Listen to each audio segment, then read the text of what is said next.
All right, what is going on, everybody? How is everybody doing today? Welcome back here today to another extra SROS video. It's tough to realize this, but it's a sunk cost for the Clippers at this point. They should totally move on from the core that they have, realizing that who cares if the Thunder get the #1 overall pick from you? It doesn't matter. You don't own that pick anymore because the Clippers are actually getting worse by the day, which is unbelievable. And I think if we're looking at the future, even if this team had its maybe best possible outcome this year, Bradley Beal looks like he did last year for Phoenix, maybe a little bit better in a different environment. Maybe Chris Paul looked like he did last year. Maybe Brook Lopez looked like he did 2 years ago. Maybe John Collins was good enough offensively to replace Norman Powell in a way.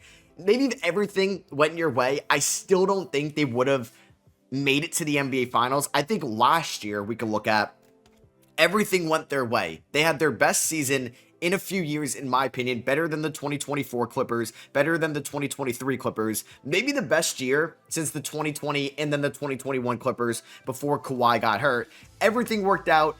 I think everything's going wrong. Basically, when Kawhi got hurt in the Olympics, or like kind of the Olympic scrimmages before the Olympics last year, and he was going to be out indefinitely at the start of the year, me, along with everybody, was kind of freaking out. What if the Thunder get the Clippers first round pick? What if they get Cooper Flag?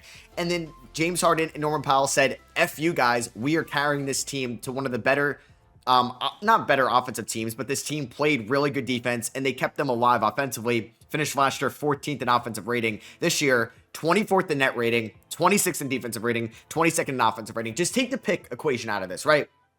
Thunder owned their first round pick from a trade that happened in the 2019 offseason. It's the worst trade, or one of the worst trades in NBA history. Not in the moment. Like, we can all say that the Luka trade was one of the worst trades in the moment, and that's aged correctly. At the time, I was there. I was making content. I remember this was a win-now move for the Clippers in what felt like a wide-open West after Kevin Durant left the Warriors. It felt like their dynasty, as we knew it, was coming to an end. They ended up winning it in 2022, but the Clippers went all in around Paul George, who finished third in MVP voting, and they end up getting Kawhi Leonard, who was just Finals MVP. I remember there was an argument that Kawhi Leonard was the best player in the NBA in that summer of 2019. Shea was a really solid rookie. Nobody expected this. Nobody. I don't even think Sam Presti expected this version of Shea. Maybe he did.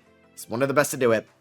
But this trade happened in this offseason. It will happen 7 years ago. 7 years ago. Who cares about this first round pick? Honestly, at this point for the Clippers, you need to figure out what's going to be better for the next 3 to 5 years. Do you want to see this team enter into a full rebuild? You can't, because you don't really own direction of any of your first round picks. They either go to OKC, they go to Philly, and you don't own direction of your first round picks till 2030. So what does that mean for this roster, right? This team is 6-20, and I keep waiting for them to go on a little bit of a run. It's not happening. This team is bad, and they're going to stay bad this whole year. They're not getting anybody magically coming back at any point that's going to help this team, right? They have lost, oh my God, how many games is this in a row? That's 4, 9. They've lost 8 of their last 9. That is crazy. Or 9 of their last 10. Either way, it's been awful. And they lost to the Grizzlies in what didn't even feel like a competitive game where Cam Spencer outplayed James Harden and Kawhi Leonard. This year is just an absolute disaster for the Clippers. And I tweeted it out this morning after rewatching this game because I fell asleep and didn't get to watch the full game, where I'm watching this and there's just no life out of this team. There's no boxing out. There's no diving for loose balls. Like, yeah, you'll get a little bit of like Kobe Sanders, second round pick. He's playing for a contract in this league going forward. Jordan Miller, same thing. Maybe Cam Christie, but he barely played in that game. It's like these guys, they just don't have guys that I think give a shit to bring this team out of the rough, unfortunately. Derrick Jones Jr. meant a lot for this defense. He's been out going forward.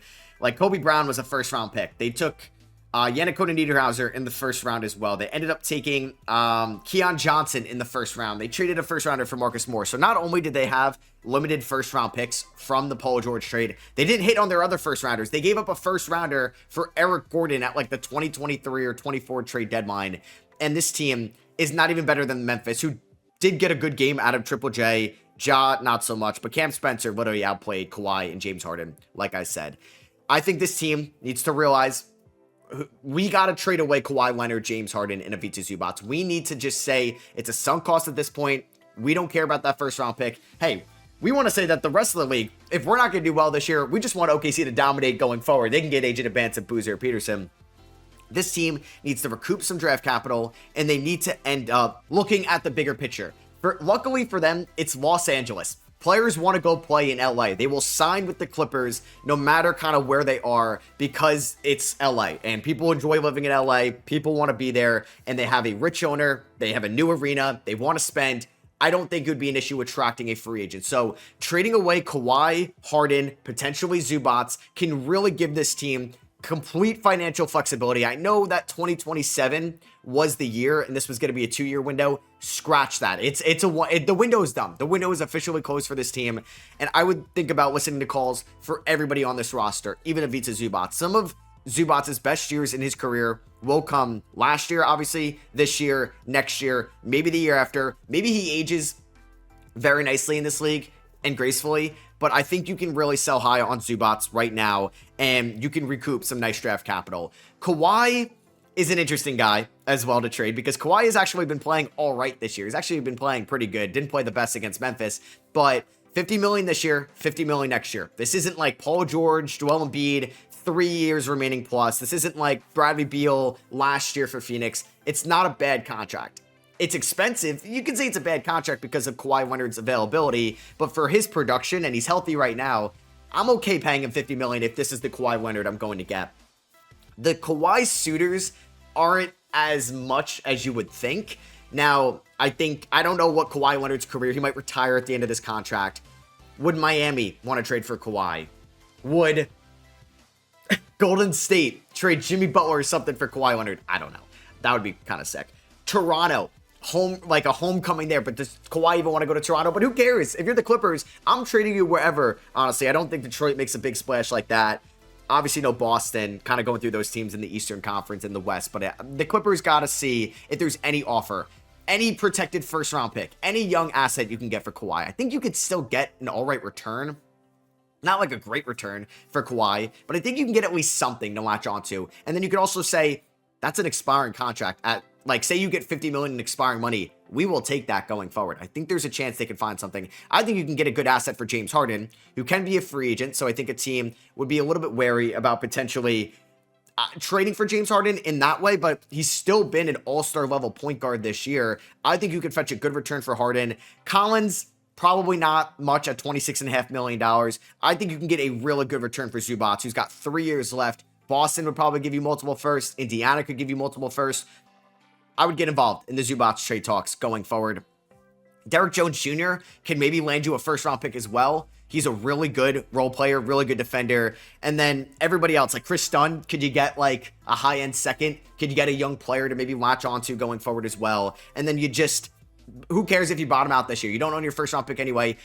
If you somehow turn this season around, you're still losing in round one. You're still probably losing in the play-in tournament. It's not worth it to trade away future assets, pay more money in luxury tax, even though Ballmer doesn't care, just to get bounced in round number one. Like, this team ends up as an 8 seed, which I think is a miracle at this point. They are getting smoked by OKC. Smoked.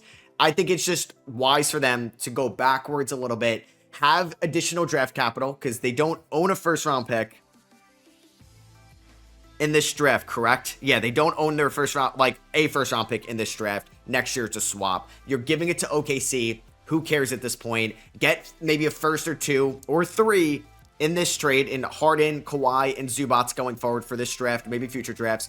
And who knows? Maybe you sign your next franchise guy in 2026, right? Maybe you sign a Trae Young who can opt out and say, hey, Trae, you want to come to LA? You want to be the star guy here? We'll give you $50 million a year. Maybe this team sprinkles a little bit of money on Isaiah Hartenstein if they trade away Ivica Zubac. Maybe they try to lure Fred VanVleet here or somebody like that. Maybe they take a flyer on Jonathan Kuminga. Maybe they go after Colin Sexton. You go after guys that can at least elevate your floor in 2027, and then that's obviously a really good free agency class as well, because this team could have 2 max slots open if they trade Zubac, Harden, and Kawhi, and they sign Trae Young. What if Trae Young makes this team somewhat exciting? This is maybe a pipe dream, but like 2027 has AD, Giannis, Jimmy will be too old, Jokic, Kat, Donovan Mitchell. What's his future in Cleveland looking like? It'll have Zach LaVine, Kevin Durant. No, I doubt he's going to the Clippers. Kyrie, I don't know. Brandon Ingram, Jalen Green, Julius Randle, like good players that could be there in 2027 that could just align with Trae Young, and you could be more competitive. We've already seen this team at rock bottom. I have no idea what's going to happen with Kawhi and aspiration either, so I hope management realizes that. I hope Lawrence Frank realizes that this season has been an absolute disaster. They're 6-20. Like, there's a good chance they're going to finish 15th in the Western Conference. 15th before even trading away James Harden or Kawhi Leonard. And their defense, I think there's no point of return for this defense, right? Like, yeah, Derrick Jones Jr. will help it, but I don't know if it can save this transition defense. It is very tough to watch at this point as well. They look old out there. Bradley Beal is out for the year. You're disrespecting a franchise legend in Chris Paul, and that's been an absolute disaster this year as well. So, yeah, I feel like the Clippers, when you get outplayed by Cam Spencer, who I love and I adore, and he was so much fun to watch at, like, Rutgers and obviously UConn, and he's been pretty good this year for the Grizzlies. Like, this, it's time to realize the 2026 season is a bad one. We knew this could come at some point. It came earlier than expected, but they need to realize what's better for the future for this team. To maybe have some, like, what if this team has $60 million in cap space, right? And maybe you don't get Trae Young, but you get Isaiah Hartenstein, you get an Andrew Wiggins, you get some of these guys that you can latch onto. Who? Cam Thomas you give a one-year deal to. Maybe you sign Quentin Grimes. Maybe you say Lou Dort. If you become a free agent, I don't know what OKC is going to do. I'm going to assume they pick up the 18 million. Who knows? If he's a free agent, they can give him a decent amount of money next year, right? Like, they could go after a bunch of guys, maybe DeAndre Ayton. Like, it's a big market. It's a rich owner. They spend a lot of money. They have a new arena. There's plenty of shots to go around. You want shots, come to LA, especially if this team gets assets for Kawhi, Harden, and Zubats. If I had to rank the returns for those three, it's probably Zubats 1. I want to say Harden 2, Kawhi 3, even though I still think Kawhi is the best out of the three. It's just like the AD thing, and with the second apron, it's very reckless to trade away like 100 cents or 99 cents on the dollar, like almost giving you full value for Kawhi when you don't know if he's going to be healthy for you. Like, if Kawhi Leonard was healthy and he was an Iron Man now, I would say, yeah, I would trade away 2 first-round picks and a good player to match the salary for Kawhi Leonard, but I can't. Like, Kawhi's been objectively good this year. He's been a good offensive player. He's not the same defender he used to be, but he's not a complete liability at times defensively, at least on the ball. I'm not asking too much out of him in transition. It's just like, how many games is he going to play, right? How many games is he going to play for you going forward? And I think the Clippers management needs to realize it is time to move in a different direction with this franchise and actually trade off some of the veterans, build up the young core. Their young core, I don't want to be mean, but it sucks. Like, you can't really sell your fan base the future of Cam Christie, Kobe Brown, Yannick Niederhauser, Kobe Sanders on a two-way who's 23 years old. Jordan Miller feels like part of the young core, but he's a 26-year-old on a two-way. Like, that is crazy. The only guy under 30 that is under, well, I guess you have Derrick Jones Jr., Zubats, and John Collins under 30. Heck, like, you can even bring back John Collins on a one-year deal in the offseason if you don't get anything for him. Like, yeah, you want to be solid next year as well because you don't own your first-round pick. It's a swap with, you guessed it, OKC in a way. So, yeah, the Clippers are a disaster, but hopefully they realize they're a disaster and they maybe go and change the direction. I don't know if the Knicks, I don't think they inquired about Ty Lue in the offseason, but what if you were able to get like some seconds for the Knicks for Ty Lue? Now you wish you maybe took that in a way. And then maybe this team is able to add like a solid point guard throughout the draft. It's a good point guard draft. You can maybe land Darius Akuff or Kingston Flemings or LeBaron Philon if you're able to trade one of these guys for a lottery pick. And maybe it wouldn't make sense to trade away Zubats till you know where guys are in the lottery, but it makes sense to trade away Harden and Kawhi at the deadline. Let me know what you guys think the Clippers should do. Should they hold on to these guys, maybe make a trade in the offseason, and maybe reshuffle their roster that way? Or do you think it's time to just sell, realize this year is a disaster? I know franchises don't like to strip the team down because you're going to lose a lot of money. The Clippers are trying hard to get their market share of fans in LA because you got to deal with the most popular team in the world, maybe in the LA Lakers, up there with like the Yankees and the Cowboys, and obviously the European soccer clubs, Spanish soccer clubs. Like, the Lakers are a premier brand, so it's very tough to compete with them to lure like fans over. And it's tough to say that this year is a disaster, but I think it'll be better for the future to realize that rather than trading an unprotected 2032 first, John Collins and Bogdan Bogdanovic for Zion Williamson. I don't know if that solves anything. You can trade for Zion. I don't hate that idea. If you're like, I don't like them trading for Zion to try to win this year. I don't mind them trading away Harden somewhere, Kawhi somewhere, and then you could pivot to Zion in a way where you're not giving up a premier asset. And I really wonder what the Clippers are going to do. Let me know what you guys think the Clippers are going to do down below. And yeah, if you guys did enjoy the video, I'd appreciate you dropping a thumbs up, and I'll catch y'all in the next one. Peace.